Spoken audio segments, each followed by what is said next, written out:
Mga kababayan, binaboy daw si Marcos Jr. din sa Abu Dhabi. 'Di ba nandito nga at, I don't know, binisita ang mga OFWs, I don't know kung anong pautot nila. May feeling ko umiwas si Marcos Jr. sa WEF eh, WEF. Umiwas yan sa World Economic Forum kasi nga kahihiyan ang ekonomiya ng Pilipinas. So, alam nga makapag-lecture pa siya doon ay baksak ng wala siyang mukhang maiharap sa iba pang world leaders na atin na forum. So, binisita na lang ang Emirates, dito nga po sa capital, sa Abu Dhabi. Pero binastos pala si Marcos Jr., binaboy talaga sila nang hindi nila alam. What the heck? Sandali nga. Okay. I-open ko lang yung... Okay. Paanong binastos si Nangiwi? Okay, ito ang mga news, mga kuya. What? Data Hub? So, ibig sabihin, may mga ano na rin, yung parang, naku, alam niyo yung mga data hub na yung mga kuya? Para yan sa mga AI eh. Maingay yan. Okay? Kasi, kita nyo, halimbawa, gagawa kayo ng image made of AI. Ang bilis, no? Wala pang 10 seconds, meron na kayong makikreate na image. Halimbawa, mautusan nyo yung AI gumawa ng image ng pusa na say kulay gold or kulay green na pusa. Ang bilis, 'di ba? Maybe I should try one para makita nyo kung paano yung data hub na sinasabi ni Ngiwi kasi ay para yan sa mga AI. And maingay yan kasi kailangan niya ng cooling. Okay, tagtad yan ng mga ng mga air condition kasi iinit yun eh. Iinit yung mga computers or mainframes or kung ano man tawag dyan.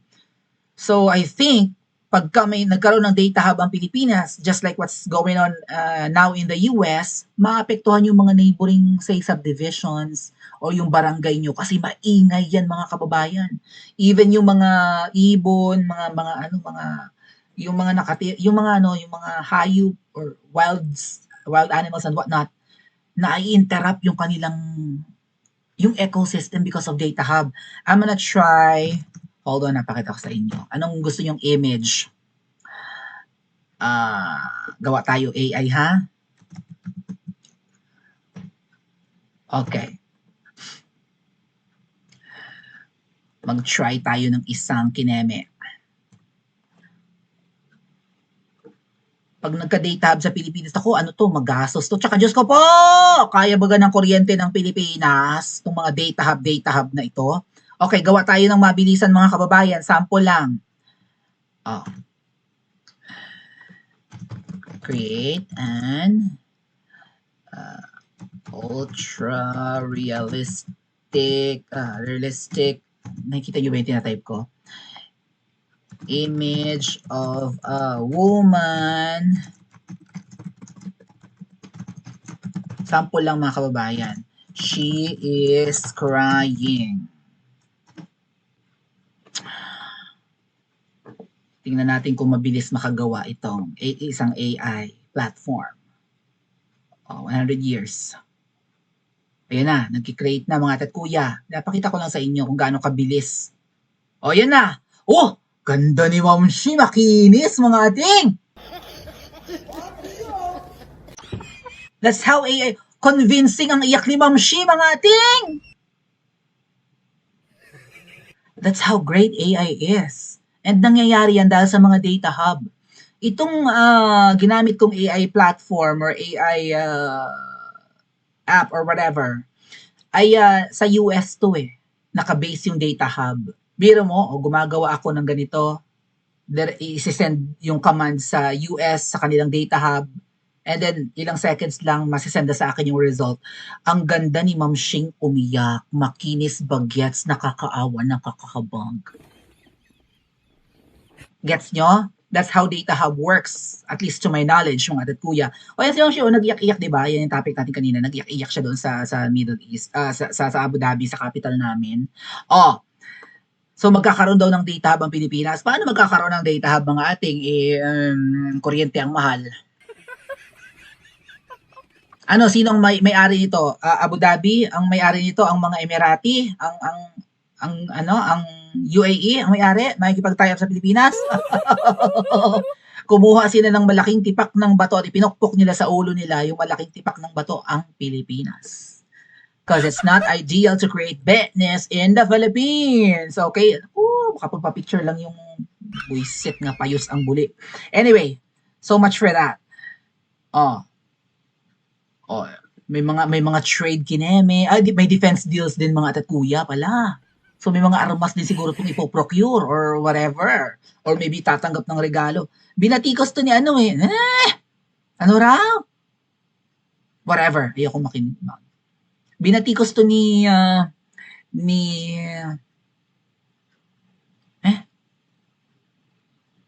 Bastos? Anong bastos? Binastos? Bakit? Binastos si Ngiwi talaga? Ano sinabi? He was speaking before the Filipino community in Abu Dhabi on an official visit upon the invitation of the UAE, yada, yada, yada. Yet, as he spoke, live stream comments from DDS Duterte's naka-live flooded in thoughtful questions, not firm but respectful criticisms, but insults, profanities. So, siguro may live stream ng kanyang binabastos. Okay, naka live coverage sa RTVM, yung pag-aaring media ng Pilipinas. Ay, winawalang hiya si Ngiwi ng mga netizens. We are not proud of you, Ngiwi. We are not. You are such an embarrassment. Yun nga yung teka lang. Sinabi to ni Kiko Barzaga, no? Pero mamaya papakita ko sa inyo kung paano siya binastos, ha. Kiko Barzaga Marcos. Gabi. Hold on. Binatikos ni Kiko yan eh. Parang bakit yan ang pinadala? Parang ganun. But, ano ba yung hirap hanapin? Teka nga. Alright. Nakasave ba yan? Parang sinasabi ni Kiko, ba't yan ang pinadala doon? Hindi yan dapat ang nagre-represent sa Pilipinas. Ano magagawa natin siya? Presidente. Ito ang sinabi ni Kiko.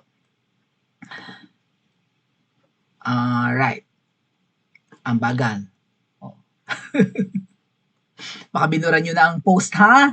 Balita ngayon, shout out. Ba't blanco yarn? Kita mo, kakagamit ko lang ng AI, maybe tanggalin ko yung AI. Tanggalin ito si Ma'am Shi. Bumagal tayo. Ayan na, Kita mo, tinanggal ko si Ma'am. Ma'am Shi, may dala ka talagang kamalasan sa live ko. Ate, no? I-discuss lang natin si Ma'am Shi. Na-interrupt na yung live natin. Tinanggal ko yung mukha ni Ma'am Shi. Ito si Kiko. Buisit sa kinabuhi si Ma'am Shi. Ang daming matitinong politiko na pwedeng dalhin sa UAE, tapos si Marcos pa ang representative ng Pilipinas, isang malaking kahihiyan. Baka hindi lang yan ang lakad, baka nagdala nga ng kinamkam, malay natin, di ba? Naghihinala lang naman tayo at nagtatanong. Isang malaking kahihiyan. Kiko, nagbilang anghel ka. Ito ay nagdubi-dubi-dap-dap na naman sa UAE. Nagkanda utal-utal, kahihiyan talaga. Biro mo, hindi na nga world leaders ang kaharap, hindi na nga mga Emirati ang kaharap, hindi na nga sheikh ang kaharap. Ang kaharap na nga lang ay mga Pilipino, nagkanda utal-utal pa, may script na nga yun. Hindi pa niya ma-pronounce ng tama yung United Arab Emirates. Sabi ko nga, UAE mo na lang, UAE. Huwag mo na, United Amats, Emirates. United Amats, ang lakas ng Amats mo, Ngiwi. Okay? Ito ang reaksyon ni Cavite 4th District Representative Kiko Barzaga kaugnay ng state visit ni Pangulong Marcos Jr. sa UAE, kung saan inaasahang pipirma ang Pilipinas at UAE ng mga kasunduan sa kalakalan at depensa at lalaw ang Pangulo sa isang sustainability summit sa Abu Dhabi. Sa isang pahayag, hindi tinago ni Barzaga ang kanyang pagdismaya sa naging kinatawan ng bansa sa naturang high-level engagement. Sinong pwedeng mag-represent nito kaya sa Pilipinas? Siguro yung DTI representative, yung may sabi na yung may nagsabi na kasya na ang 500 nating pang Noche Buena, yung humingiwi rin na si Christina. Christina ba yun? My God. Ang daming matitinong politiko na pwedeng idala or dalhin sa UAE, tapos si Marcos pa ang represent. Makati nga kasi ang paa. Makati ang kamay, makati rin ang paa. Sabi nung kanta natin, ba't makati ang kamay niya? Malay natin, baka may binit-bit na doon. Alam niyo naman, taguan ang UAE ng mga kinamkam. Safe haven. Ngayon, paanong binaboy si Marcos Jr.? Siguro, pasikretong gante. Baka hindi naman sinasadya mga ate at kuya. Sandali ha. Ah, i-open ko lang. Kasi may isang vlogger or whoever he is na pinatugtugan ng song na may double meaning. Ganun ba? Okay. Eto, pakinggan natin tong vlog. Huwag mo akong ika-copyright. Jessie Ceniza, ha? Oh, let's listen. Dagdagan ko lang ng volume, mga ate at kuya. Alright. Ah. Interesting happens sa pagbisita ni BBM sa Abu Dhabi. Pagpasok niya sa venue, Simulan mo ulit, Mr. Jesse. Okay. something really interesting happens sa pagbisita ni BBM sa Abu Dhabi.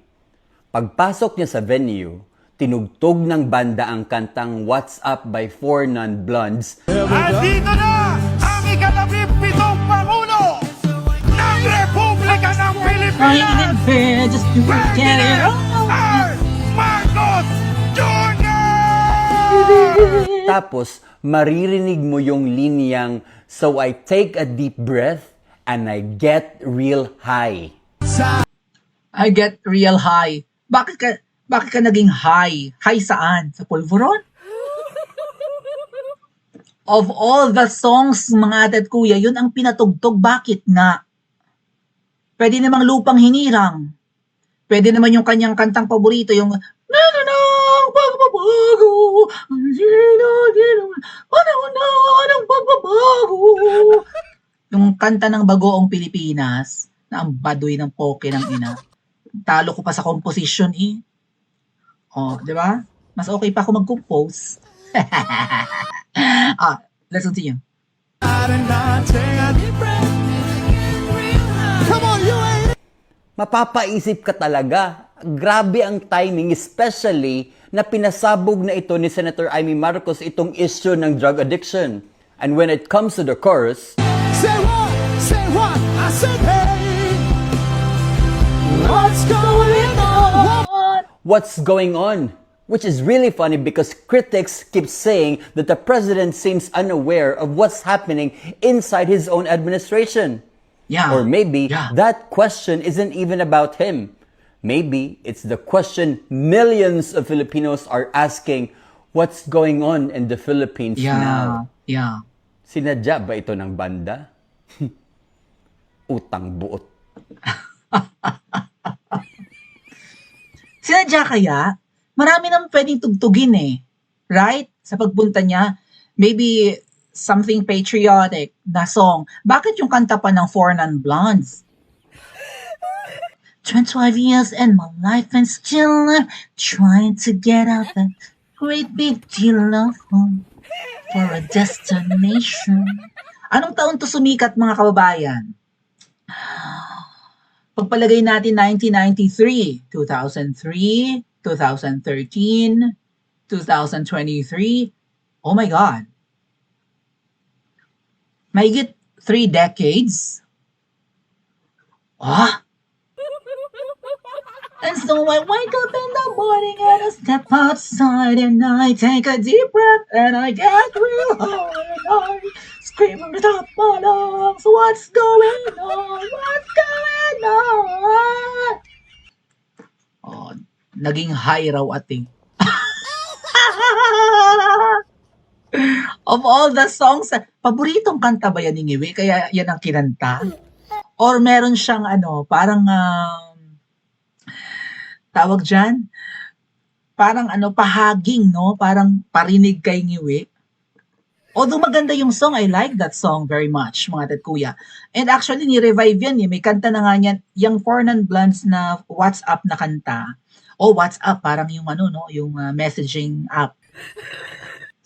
So, What's Up? Okay, ano ang up? Baka up na up si Ngiwi sa kanyang pulburon. He gets real high. Oh. Ating, talaga namang mystery ito. Palihim bang inaasar ng banda or ng mga kababayan natin in Abu Dhabi si Ngiwi by singing this song? Ay, hindi ba pwedeng ang kinanta na lang ay bawal na gamot? What if bawal na gamot ang kinanta, mga ating? Mas malala yata yun, ano? Pangarap ko ay naabot dahil ako ay gumagamit ng bawal na gamot. Ay, mas lalong insulting yon. What if yung banal na aso naman ang kanta? Para sila mga banal na aso, di ba? O kaya ay kanta nila yung Wayang Mandarambo, yung ating kanta. Wayang Mandarambo. Kailangan gumawa tayo ng mga songs na pwedeng mag-trending, no? Bago pa masipa si Ngiwi sa pwesto. May saktong kanta para sa kanya, hindi lang yung What's Up. Maybe it was just coincidence. Baka special request nila yung kanta eh. Baka paborito nila. Kailan ba to sumikat tong What's Up na ito, mga dad kuya? Dali ha? Alam ko mga 1993 yan eh.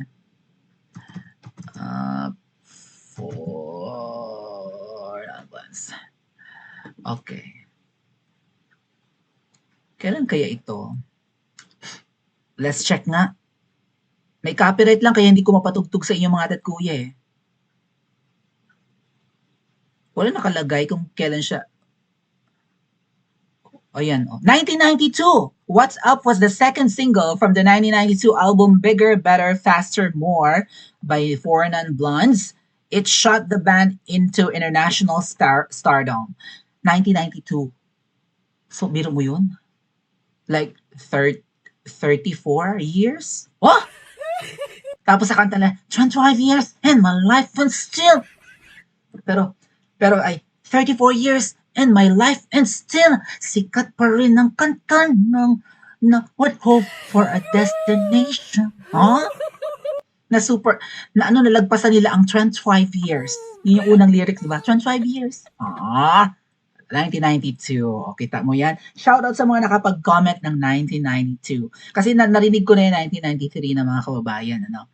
Or 1993. Pinanganak na ba ako noong 1993? Akala ko ba 12 years old lang ako ngayon? Ngiwi, biro mo yan, sinadya man or hindi. Maybe this is the way of, right? Of whatever that is. A force or whatever. Para i-remind sa mga Pilipino na yang inyong leader ay high at dapat kayo magtanong ng what's going on with the Philippines? What's going on? And I say, hey, give it, hey, I said, hey, bumaba ka na nga ni. Pwede ba yun? Ganun ang lyrics. Bumaba ka na nga ni, ngiwi. Naku, sa mga rally, sana tugtugan ulit yung WhatsApp, no? Pero sana walang copyright. Four Non Blondes, okay bang copyright? Pampaasar lang kay Ngiwi. Total, sikat yung kanta noon eh. Pwede namang ma-revive, di ba? Kinanta yun ni Nicki Minaj ulit at saka ni Lisa, yung Lisa, kita mo coincidence, Lisa Maluwang at saka si Lisa, Blackpink. Kinanta nila yun, mga kabaw, ni-revive nila yun, may rap yan eh. Say nothing, sabi ni Nicki Minaj. Reminder lang na, maybe I'll show you kung anong sinasabi ko din ha. Kinanta yan ni what's up? Ni-revive yan recently. What's up, Nicki Minaj? Nandito rin si Bees in a Trap. I don't think so. Kinumbay nila yan. Kasama din dito si Lisa ng Blackpink eh. Baka nilagay sa Bees in a Trap na kanta. Ayan Nicki Minaj at saka Four Non Blondes. Yung nag-rap ng super bass, Nicki Minaj. And then there's a video pa nga niyan. Tingnan ko nga. Nicki Minaj, Lisa. Lisa tuloy. Lisa, Blackpink. Or parang TikTok video lang nila, mga ate at kuya. Yeah, there's a TikTok video. Yung si Lisa, yung isang Thai. Kita nyo, coincidence din. Si Lisa ay isang Thai. Pero K-pop siya, no? Taga-Thailand si Lisa. Tapos si Liza naman na maluweng, tumira ng Thailand. So what's up, Liza? Bakit ka nag-iyak-iyak? Anong drama ano namang drama ang ginagawa mo? And tinablan ba sila, mga ate at kuya? Nakuha ba nila yung underlying meaning ng song na pinaparinggan sila? What do you think mga ate at kuya? Sinadya ba yun ng banda na asarin si BBM through that song or nagkataon lang? Pa-comment niyo po sa comment section at panoorin ang susunod na video.